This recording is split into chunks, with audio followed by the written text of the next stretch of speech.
In this video, I'll guide you through how to transfer your Ionos email to your Gmail account. If you've been using Ionos for email and want everything to show up directly in Gmail, this quick setup will help you make that transition smooth and simple. First, make sure you're signed in to the Gmail account where you want your Ionos emails to appear. It's usually easiest to do this on a desktop or laptop computer using a browser like Chrome, Firefox, or Edge, because all the settings you need are easy to see and click.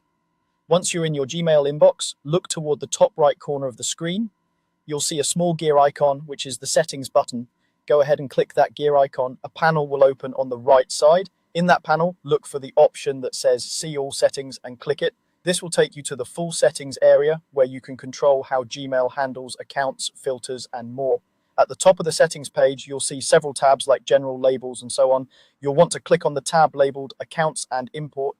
This is the section where Gmail lets you manage other email accounts, send mail as different addresses, and import messages and contacts from outside providers such as Ionos. Once you're in the Accounts and Import tab, scroll down until you find a section called Import Mail and Contacts. This is the tool we're going to use. Next to that label, you'll see a link that says something like Import from another address, or simply Import Mail and Contacts. Click that link to start the import process. A small window will pop up asking you for the email address you want to import from.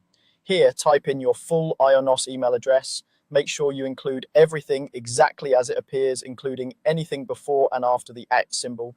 When you're sure it's correct, continue to the next step. Gmail will now ask for the password associated with that Ionos email account. Carefully enter your Ionos email password. Take your time here, because if the password is incorrect, Gmail won't be able to connect to your Ionos account and pull in your messages.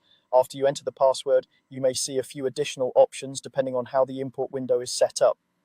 Typically, Gmail will ask what you want to import, such as mail and contacts, and whether to apply a label to the imported messages. Labels can be helpful if you want to see which emails came from Ionos, but you can keep the default settings if you're not sure.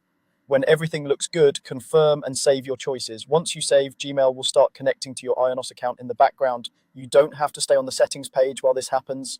Gmail will continue importing even if you go back to your inbox or close the browser. The time it takes will depend on how many emails you have stored in your Ionos account. Older messages may appear gradually over time, so don't worry if you don't see everything right away.